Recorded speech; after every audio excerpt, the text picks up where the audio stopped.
बिस्मिल्लाह।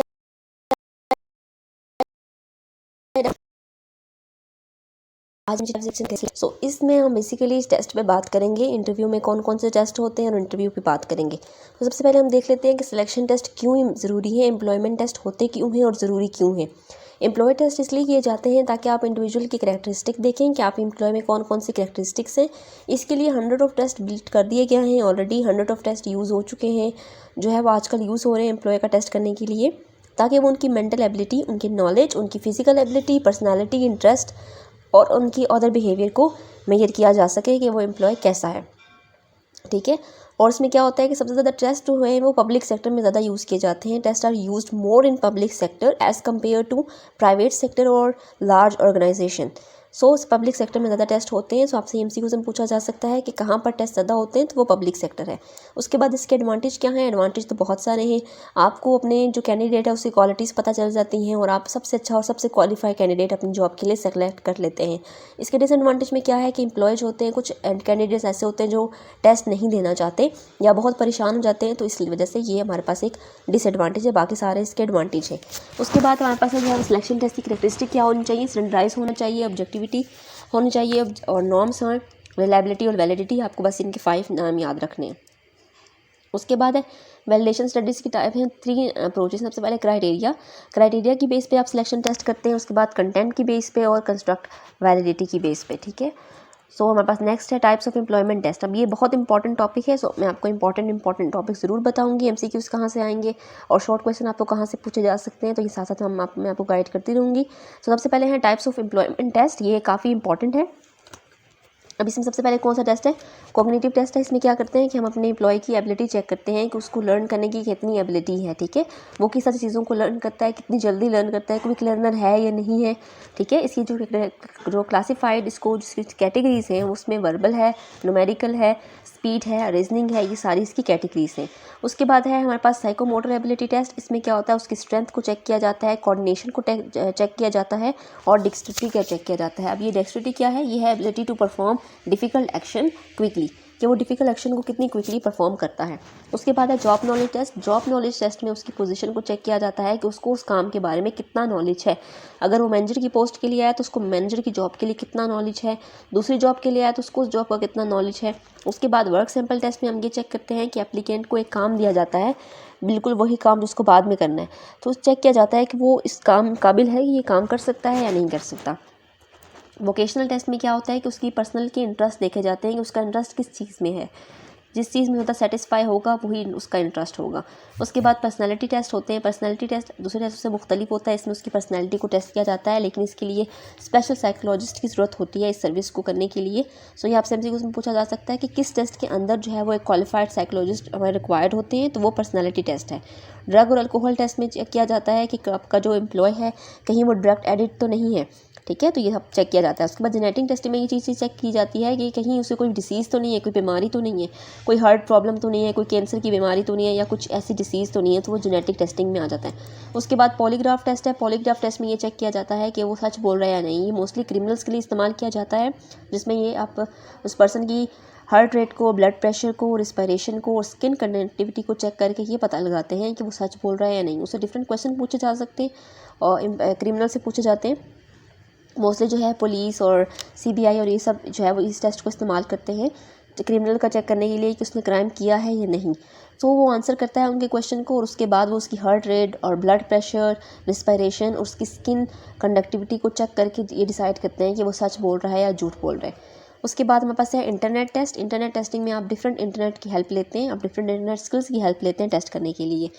उसके बाद है जॉब इंटरव्यू। इंटरव्यू क्या है? इंटरव्यू एक ऐसा गोल ओरिएंटेड कन्वर्सेशन है इंटरव्यूअर के दरमियान में और कैंडिडेट के दरमियान में एक गोल ओरिएंटेड कन्वर्सेशन है। इंटरव्यू में सब कुछ प्लानिंग भी की जाती है। सबसे पहले कि आप जो है वो इंटरव्यू शुड बी प्लेजेंट होना चाहिए, प्राइवेट होना चाहिए और मिनिमम इंटरप्शन होनी चाहिए। इंटरप्शन बिल्कुल भी नहीं होनी चाहिए। उसके बंदे की जो इंटरव्यूअर है, जो आपका इंटरव्यू लेने वाला है, उसकी पर्सनैलिटी भी अच्छी होनी चाहिए। वो बहुत नरम मिजाज होना चाहिए और वो अच्छे तरीके से कम्युनिकेट कर सके। उसकी लर्निंग की एबिलिटी, उसकी जो लिसनिंग की एबिलिटी है वो अच्छी होनी चाहिए और वो अच्छे तरीके से कम्युनिकेट कर सके।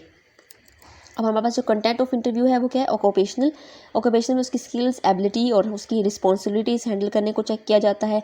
एकेडमिक अचीवमेंट में ये देखा जाता है कि उसने एकेडमिक बैकग्राउंड उसका कैसा है, उसने क्या क्या अचीव किया है अपनी लाइफ में। उसके बाद इंटरपर्सनल स्किल्स में देखा जाता है कि दूसरे एम्प्लॉय के साथ कैसा है, उसका बिहेवियर किस तरह का था या किस तरह का है, आगे होने वाला है। जो पर्सनल क्वालिटीज़ है उसमें स्पीकिंग एबिलिटी चेक की जाती है, उसकी वोकेबलरी चेक की जाती है। उसके बाद ऑर्गेनाइजेशन फिट है, इसमें चेक किया जाता है कि वो ऑर्गेनाइजेशन के लिए फिट है या नहीं। फिर मेरे पास है types of interview. Unstructured interviews में डायरेक्ट क्वेश्चन पूछे जाते हैं। बिहेवियर इंटरव्यू में जो है वो कैंडिडेट का पास्ट बिहेवियर चेक किया जाता है। डिफरेंट सिचुएशंस में उसके बिहेवियर को चेक किया जाता है कि उसका बिहेवियर किस तरह का है। उसके बाद स्ट्रक्चर है। स्ट्रक्चर में क्या होता है, इसमें आपको 4 तरह के क्वेश्चन पूछे जाते हैं। सबसे पहले सिचुएशनल क्वेश्चन होते हैं। आपको एक सिचुएशन बना के दे दी जाती है और फिर पूछा जाता है कि इस सिचुएशन में आपका क्या रद्द-ए-अमल होगा। उस तरह के क्वेश्चन आपसे पूछे जा सकते हैं।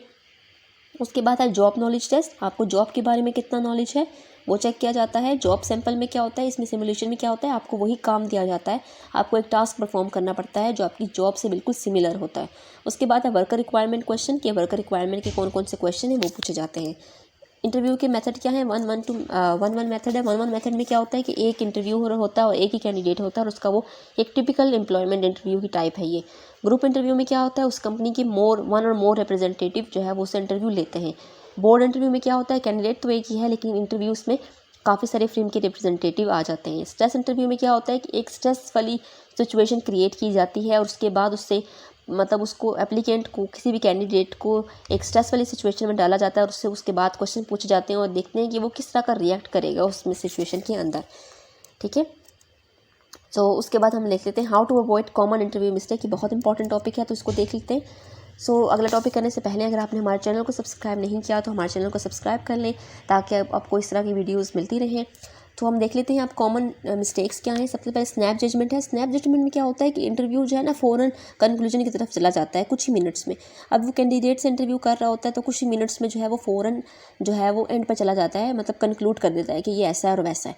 ये आपके MCQ के लिहाज से बहुत इंपॉर्टेंट है, ये काफ़ी बार पास्ट में रिपीट हो चुका है। नेगेटिव एम्फेसिस में क्या होता है कि एक इंटरव्यू को किसी ने कोई इन्फॉर्मेशन दे दी, किसी भी सोर्स से उसको इन्फॉर्मेशन मिली है कि वो कैंडिडेट अच्छा नहीं है या कोई भी बुरी इन्फॉर्मेशन मिल गई है उस कैंडिडेट के बारे में, नेगेटिव इन्फॉर्मेशन, तो वो उसका नेगेटिव इफेक्ट डालता है इंटरव्यू पर और बगैर इंटरव्यू को उसका अच्छे से इंटरव्यू लिए बस सोच लेता है कि ये तो बुरा ही है। ठीक है, उसके बाद पुअर नॉलेज ऑफ जॉब। अगर इंटरव्यू के पास अच्छा नॉलेज ही नहीं है, उसके पास ही जॉब की अंडरस्टैंडिंग नहीं है, रिक्वायरमेंट नहीं है, तो वो कैंडिडेट वो कैसे सेलेक्ट करेगा, वो कभी भी अच्छा कैंडिडेट सेलेक्ट कर ही नहीं सकता। तो ये हमारे पास कॉमन मिस्टेक्स हैं, ये काफ़ी इंपॉर्टेंट टॉपिक है। उसके बाद है प्रेशर टू हायर। अगर इंटरव्यू पे कोई प्रेशर है हायर करने का कि इस बंदे को आपने हायर करना ही करना है, ठीक है, तभी वो अच्छा हायर नहीं कर सकेगा, ये मिस्टेक्स हैं। उसके बाद है कैंडिडेट ऑर्डर। अगर कोई कैंडिडेट्स पे ये भी एक स्पेशली होता है, उस पर दबाव ही होता है इंटरव्यू पर कि आपने इसको हायर करना ही करना है। और लास्ट पॉइंट है influence of non verbal behaviour.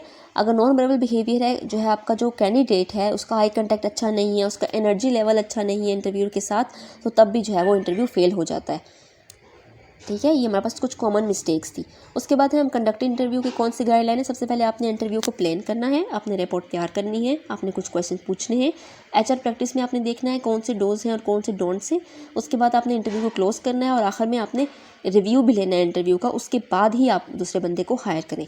तो हमारे पास यहाँ पर लेक्चर नंबर 19 कंप्लीट हो चुका है। कीवर्ड्स आप देख सकते हैं, ये सारे वही पॉइंट्स हैं जो ऊपर डिस्कस हो चुके हैं। लेक्चर नंबर 22 करते हैं। लेक्चर नंबर 20 सो लेक्चर नंबर 20 पिछले लेक्चर का एक कंटिन्यूटी पार्ट है। इसको देख लेते हैं। बैकग्राउंड इन्वेस्टिगेशन भी की जाती है कुछ एप्लीकेंट्स की।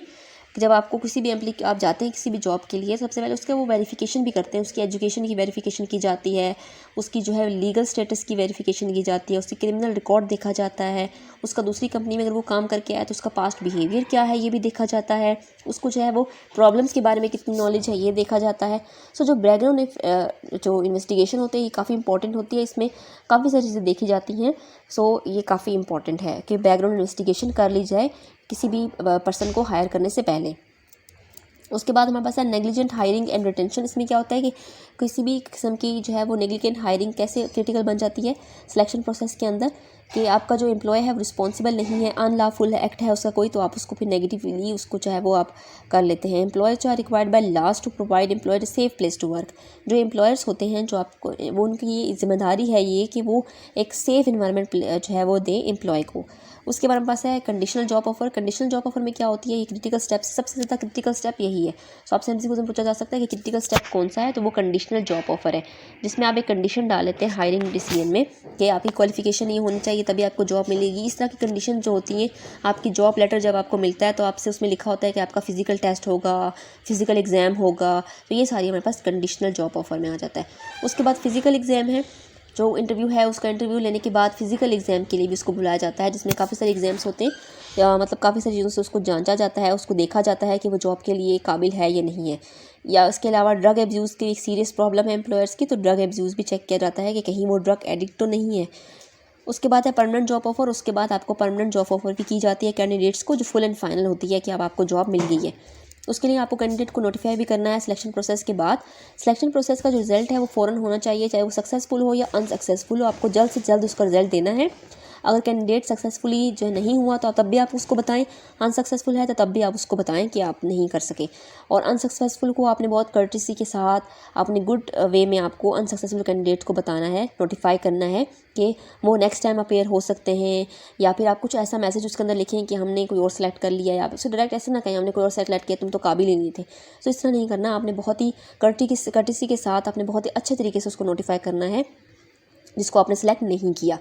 उसके बाद है मैनेजर को सिलेक्ट करना है। अगर मैनेजर को सिलेक्ट करने की 3 ऑप्शन है, हायरिंग का कंट्री, नेशनल कंट्री में क्या होता है, पेरेंट कंट्री में क्या होता है, उसी मुल्क का बंदे को जब आप सिलेक्ट करते हैं तो वो आपके पास सिलेक्टेड जो मैनेजर होता है उसी आपकी अपनी कंट्री का होता है।